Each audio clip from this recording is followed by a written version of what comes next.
ಇದು ಪತ್ರಿಕಾ ಪ್ರಕಟಣೆ ನಮ್ಮ ನಿಲುವು ವಾಣಿಜ್ಯ ಮಂಡಳಿ ನಿಲುವು. ಕಲಾವಿದರಾದ ಶ್ರೀ ಕಮಲ ಹಾಸನ್ ಅವರ ನಟನೆ ಮತ್ತು ನಿರ್ಮಾಣದ ತಗ್ ಲೈಫ್ ಚಿತ್ರದ ಪ್ರಮೋಷನ್ ಚೆನ್ನೈನಲ್ಲಿ ನಡೆದ ಸಂದರ್ಭದಲ್ಲಿ ಬಳಸಿದ ಪದ ಅಂದರೆ ತಮಿಳಿನಿಂದ ಕನ್ನಡ ಹುಟ್ಟಿತು ಎಂಬ ಹೇಳಿಕೆ ಕರ್ನಾಟಕದ ಸಮಸ್ತ ಜನತೆಯಲ್ಲಿ ಆತಂಕ ಸೃಷ್ಟಿಸಿತ್ತು.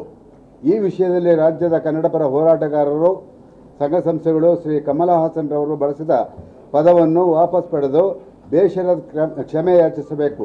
ತದನಂತರವೇ ಅವರ ಚಿತ್ರ ಕರ್ನಾಟಕದಲ್ಲಿ ಬಿಡುಗಡೆ ಆಗಬೇಕೆಂದು ಒತ್ತಾಯಿಸಿದ ಮೇರೆಗೆ ಕರ್ನಾಟಕ ಚಲನಚಿತ್ರ ವಾಣಿಜ್ಯ ಮಂಡಳಿಯು ಕರ್ನಾಟಕದ ಜನತೆಯ ಮಾತಿಗೆ ಒತ್ತು ಕೊಟ್ಟು ಉಭಯ ರಾಜ್ಯಗಳು ಮಾತೃ ಸಂಬಂಧದಲ್ಲಿ ಇರಬೇಕು ಮತ್ತು ವ್ಯವಹರಿಸಬೇಕು ಎಂಬ ಉದ್ದೇಶದಿಂದ ದಿನಾಂಕ 30/5/2025 ಶ್ರೀ ಕಮಲ ಹಾಸನ್ ಅವರಿಗೆ ಪತ್ರದ ಮೂಲಕ ಬಳಸಿದ ಪದ ಬಳಕೆಯನ್ನು ವಾಪಸ್ ಪಡೆದು ಕ್ಷಮೆ ವ್ಯಕ್ತಪಡಿಸಲು ಮನವಿ ಮಾಡಿತ್ತು.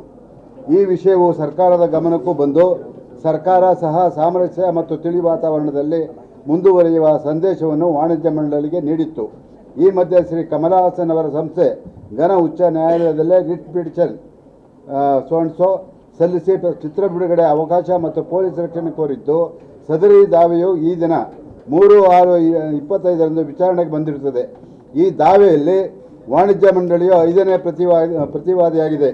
ಘನ ಉಚ್ಚ ನ್ಯಾಯಾಲಯದಲ್ಲಿ ವಾದಿಗಳ ವಾದವನ್ನು ಆಲಿಸಿದ ನ್ಯಾಯಮೂರ್ತಿಗಳು ರಾಜ್ಯದ ಜನತೆಯ ಆಶೋತ್ತರವಾದ ಪದ ಬಳಕೆಯನ್ನು ವಾಪಸ್ ಪಡೆಯುವುದು ಮತ್ತು ಕ್ಷಮೆಯನ್ನು ಕೋರುವುದು ಸೂಕ್ತ ಎಂಬ ಅಭಿಪ್ರಾಯ ವಿಚಾರಣೆ ಸಂದರ್ಭದಲ್ಲಿ ಬರಲಾಗಿತ್ತು. ಆದರೆ ದಾವೆ ಸಲ್ಲಿಸಿದವರೇ ಒಂದು ವಾರ ದಾವೆ ಮುಂದೂಡಲು ಕೋರಿದ ಮೇರೆಗೆ ಪ್ರಕರಣವನ್ನು 16/10/25 ಮುಂದೂಡಿದೆ. ದಾವೆ ಸಲ್ಲಿಸಿದ ವಾದಿಗಳು ಚಿತ್ರ ಬಿಡುಗಡೆ ಮಾಡುವುದಿಲ್ಲ ಎಂಬ ಹೇಳಿಕೆಯನ್ನು ನ್ಯಾಯಾಲಯದಲ್ಲಿ ನೀಡಿರುತ್ತಾರೆ. ನ್ಯಾಯಾಲಯದ ಆದೇಶ ನಮಗೂ ಇನ್ನೂ ಬರಬೇಕಾಗಿದೆ. ಈ ಸಂಬಂಧ 3/6/2025 ವಾಣಿಜ್ಯ ಮಂಡಳಿಯ ತುರ್ತು ಕಾರ್ಯಕಾರಿ ಸಮಿತಿ ಸಭೆ ನಡೆದಿದ್ದು, ಈ ಸಭೆಯಲ್ಲಿ ದಿನಾಂಕ 30/5/25 ಶ್ರೀ ಕಮಲ್ ಹಾಸನ್ ಅವರಿಗೆ ಬರೆದ ಮತ್ತು ಶ್ರೀ ಕಮಲ್ ಹಾಸನ್ ಅವರು ಇಂದು 3/6/25 ವ್ಯಾಟ್ಸಪ್ ಮೂಲಕ ಉತ್ತರಿಸಿದ ಪತ್ರವನ್ನು ಸಭೆಯ ಗಮನಕ್ಕೆ ತರಲಾಯಿತು. ಇಂದಿನ ದಾವೆಯಲ್ಲಿ ಹಾಜರಿದ್ದ ಮಂಡಳಿಯ ಪರ ವಕೀಲರು ಸಭೆಯಲ್ಲಿ ಹಾಜರಾಗಿ ವಿಚಾರಣಾ ಅಂಶಗಳನ್ನು ಸಭೆಯ ಗಮನಕ್ಕೆ ತಂದರು. ಸಭೆಯು ಶ್ರೀ ಕಮಲ್ ಹಾಸನ್ ಅವರ ಪತ್ರದಲ್ಲಿ ರಾಜ್ಯಗಳು ಸಹೋದರ ಹೊಂದಾಣಿಕೆ, ಸಹಬಾಳ್ವೆ, ಪ್ರೀತಿ, ವಿಶ್ವಾಸ ಎಲ್ಲವನ್ನು ಪ್ರಸ್ತಾಪ ಮಾಡಿರುತ್ತಾರೆ. ನಾವು ಸಹ ಅವರ ಆಸೆಯಿಂದ ಕರ್ನಾಟಕದ ಜನತೆ ನೆರೆ ರಾಜ್ಯಗಳ ಜೊತೆ ಪ್ರೀತಿ ವಿಶ್ವಾಸವನ್ನೇ ಬಯಸುತ್ತೇವೆ ಎಂಬ ಅಭಿಪ್ರಾಯ ಸಭೆಯು ವ್ಯಕ್ತಪಡಿಸಿತು.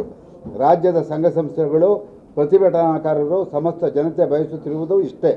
ಅವರು ಬಳಸಿದ ಪದ ವಾಪಸ್ ಪಡೆಯಬೇಕು ಮತ್ತು ಬೇಷರತ್ ಕ್ಷಮೆ ವ್ಯಕ್ತಪಡಿಸಬೇಕು ಎಂಬ ನಿರ್ಣಯವನ್ನು ತೆಗೆದುಕೊಂಡಿದ್ದೆವು. ಈ ವಿಷಯವೇ ಬಹಳ ಗಂಭೀರವಾಗಿ ಉಚ್ಚ ನ್ಯಾಯಾಲಯದಲ್ಲಿ ಚರ್ಚೆಯಾಗಿರುತ್ತದೆ. ಆದುದರಿಂದ ಸದರಿಯವರು ಬಳಸಿರುವ ಪದವನ್ನು ವಾಪಸ್ ಪಡೆದು ಕ್ಷಮೆ ಯಾಚಿಸುವಂತೆ ವಾಣಿಜ್ಯ ಮಂಡಳಿಯು ಇಂದಿನ ಸಭೆಯಲ್ಲಿ ತೀರ್ಮಾನ ತೆಗೆದುಕೊಂಡಿರುತ್ತದೆ. ಸದರಿಯವರು ವಾಣಿಜ್ಯ ಮಂಡಳಿಯ ಜೊತೆ ಚರ್ಚಿಸಲು ಬಯಸಿದರೆ ಮುಂದಿನ ದಿನಗಳಲ್ಲಿ ಯಾರು ಸದರಿಯವರು ಅಂದರೆ ಅವರೇ ಇಷ್ಟಪಟ್ಟು ವಾಣಿಜ್ಯ ಮಂಡಳಿಯನ್ನು ಸಂಪರ್ಕ ಮಾಡಿ ನಾವು ನಿಮ್ಮ ಜೊತೆ ಬಂದು ಮಾತುಕತೆ ಆಡ್ತೀವಿ, ನಿಮ್ಮ ಏನಿದೆಯೋ ಅದನ್ನೆಲ್ಲ ನಾವು ಹೇಳ್ತೀವಿ ಅನ್ನೋದಾದರೆ, ಅವ್ರು ಬರೋದಾದರೆ ನಮ್ಮ ಅಭ್ಯಂತರ ಇಲ್ಲ, ಚರ್ಚಿಸಲಾಗುವುದು. ಸದರಿಯವರು ಚಿತ್ರ ಬಿಡುಗಡೆ ಮಾಡುವುದಿಲ್ಲ ಎಂಬ ಅಂಶವನ್ನು ನ್ಯಾಯಾಲಯದಲ್ಲಿ ವ್ಯಕ್ತಪಡಿಸಿರುವುದರಿಂದ ಬಿಡುಗಡೆ ವಿಷಯ ಅಪ್ರಸ್ತುತವಾಗಿರುತ್ತದೆ.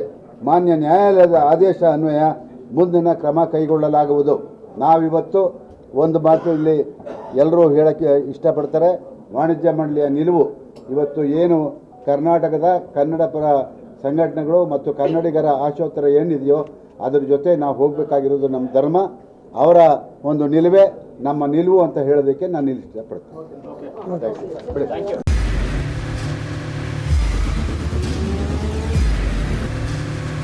ಪ್ರಜಾಮಾರ್ಗ ನ್ಯೂಸ್, ಇದು ಜನಸಾಮಾನ್ಯರ ಧ್ವನಿ. ನಮಸ್ಕಾರ. ನೀವು ನೋಡ್ತಾ ಇದ್ದೀರಾ ಪ್ರಜಾಮಾರ್ಗ ನ್ಯೂಸ್. ರಾಷ್ಟ್ರದ, ರಾಜ್ಯದ, ರಾಜಕೀಯದ ಬಗ್ಗೆ ಹೆಚ್ಚಿನ ಸಿನಿಮಾ ಅಪ್ಡೇಟ್ಗಳಿಗಾಗಿ ಫಸ್ಟ್ ಲೈಕ್ ಮಾಡಿ, ಸಬ್ಸ್ಕ್ರೈಬ್ ಆಗಿ, ಹಾಗೆ ಫಾಲೋ ಕೂಡ ಮಾಡಬೇಕು.